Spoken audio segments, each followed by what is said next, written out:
Урматтуу кызматкерлер, урматтуу ветерандар, мен ушуну айтып, белгилеп айтып өтүшүм керек. Акыркы маалдарда биздин мамлекетибизде мына кечээки эле болуп аткан окуяларды айтайын.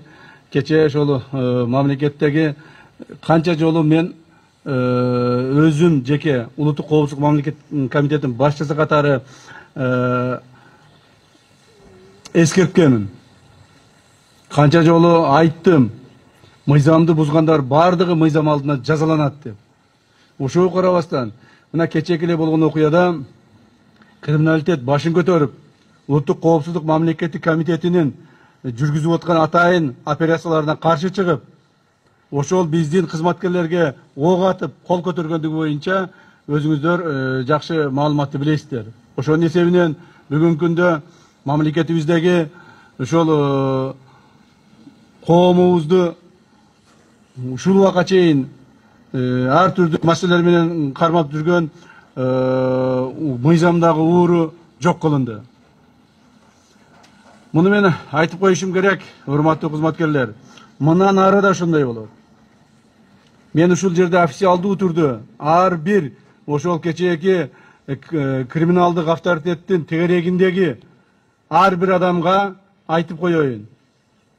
Эгерде кимдир бирөө кайсыл бир маселе боюнча мыйзамды бузуу аракетин жасаса, кимдир бирөө мыйзамды бузуу аракетинин негизинде кандайдыр бир аракеттерге аракет кылам дей турган болсо, мыйзамдын чегинде жазасын алат. Жазасын алгандагы өтө каттуу жазасын алат. Бир криминал башын көтөрө турган болсо, биз башын кыя чабабыз. Муну мен ачык айтып коеюн. Ошондуктан дагы бир жол эскертемин. Кимдир бирөө мына ошол авторитет, криминал авторитеттин тегерегиндегилер кайсыл бир мыйзамды бузганга аракет кыла турган болсо, биз аларды мыйзамдын чегинде каттуу жоопко тартабыз. Эч кандай мыйзам бузуучулукка жол бербейбиз. Биздин урматтуу президентибиз Саныр Кожоевич башында турган саясий команданын